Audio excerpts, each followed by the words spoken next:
Hey guys, welcome back. So today we're going to talk about how I passed the NCLEX in 75 questions. Alright, so I'm going to start off this video by saying I am not one of those individuals who had a meticulous study plan that they stuck to. What I mean by that is that I didn't, structure my days on studying specific subjects.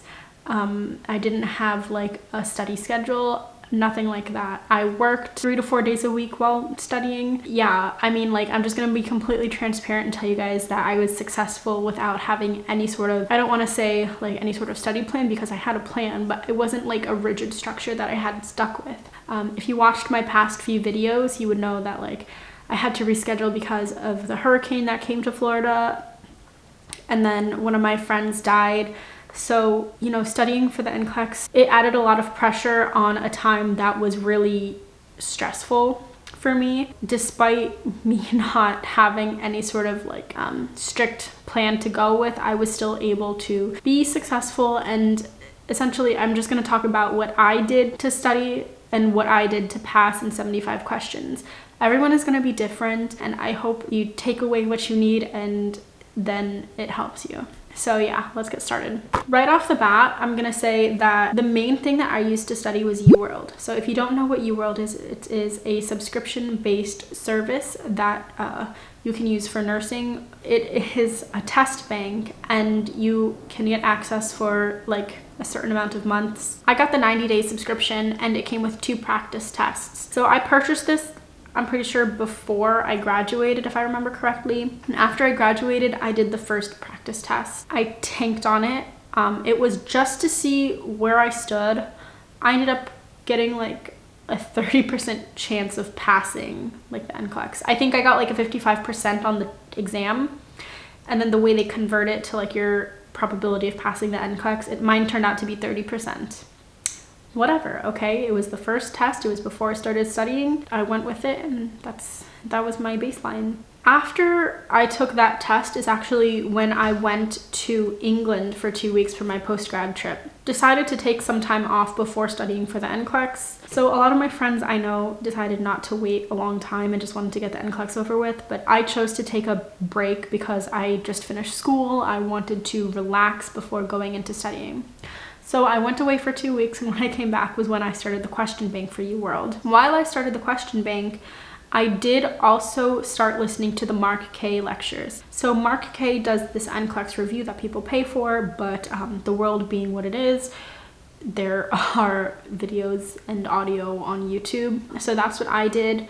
I listened to all 12 lectures. I do recommend doing that. I think it's a good review to cover your bases in regards to the subject material that can be tested. If there's one that you listen to, and I have heard other people say this as well, it would be the prioritization and delegation lecture. That one I think is most helpful because prioritizing patients and delegating tasks, those are the 2 things that I did see most on the NCLEX, and I think that's what helped me most. I spent the entire month of September essentially doing uworld questions and Mark K. My goal was to do 60 to 100 questions every day. Sometimes I hit that goal, sometimes I didn't.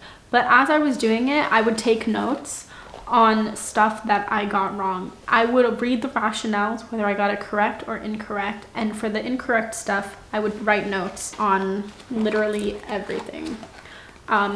I think it's really helpful to just like cement concepts that I wasn't really strong with. I do think it was helpful. Yeah, that was the bulk of what I did. Now, leading up to the day of my NCLEX, I started listening to the Simple Nursing Pharmacology Review podcast and the NCLEX High Yield podcast.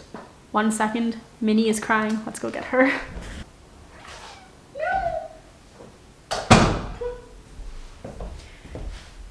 Okay. Where are you? Okay, so I started listening to these 2 podcasts probably like about a week or so out from taking my exam. Now, the Simple Nursing Pharmacology Review was, I think, a really good way for me to review meds that I haven't really studied in a really long time. They're literally just the little like 3-minute portions of the videos that talk about the meds. And honestly, like, it's fine. I didn't really need the in-depth review of pharmacology. but it was a good just refresher, and they were so easy to listen to. I would just put them on in the shower or like while I was driving or doing any sort of tour around the house. So I liked that. The other podcast is the NCLEX High Yield podcast. I think it was a really good review on diseases and concepts, especially specific details that like identify a disease. Minnie? Yeah, his videos are also like pretty short. They're like 8 minutes to like 20 minutes long videos. I'm sorry, his podcasts. He has a YouTube channel too, but I didn't really check it out. Yeah, they're also super easy to listen to on the go. So I would listen to them multiple times over if there was like specific stuff that I just found myself, you know, not remembering or not really understanding. About halfway through September, whilst studying, I decided to do the Kaplan NCLEX practice exam. I got a 65% on that. I will post it so you guys can check it out and take it. I think, honestly, like, I didn't think the questions were much different than the uworld questions, but it's just another supplemental test to see where you stand. All of these practice tests, by the way, were about 100 questions long. It would take me like 45 minutes to an hour to do them. Now, as I was going more deep into the question bank for uworld, I would start to review questions that I got wrong. So rather than selecting a new quiz with new questions, I would just make a quiz with incorrect questions. And that's a good way to see if you actually learned the concept.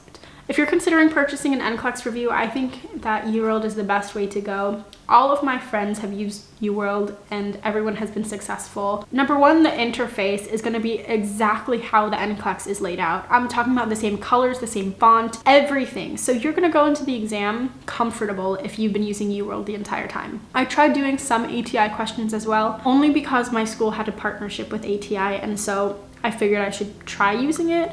I didn't like it. I probably used it 2 or 3 times and then called it quits because I just didn't like the way the questions were, and I just didn't really think I liked it as much. So I wasn't going to waste my time doing that if I could use uworld, which was a bit more beneficial for me. I don't know. I got, I think, about 87 to 90% of the question bank. I can't recall. My subscription ended, so I can't go back and check. After I did all of that, the day before my exam, or the day before I left to go take my exam, because I took it on a Tuesday and I wanted to spend the Monday doing nothing.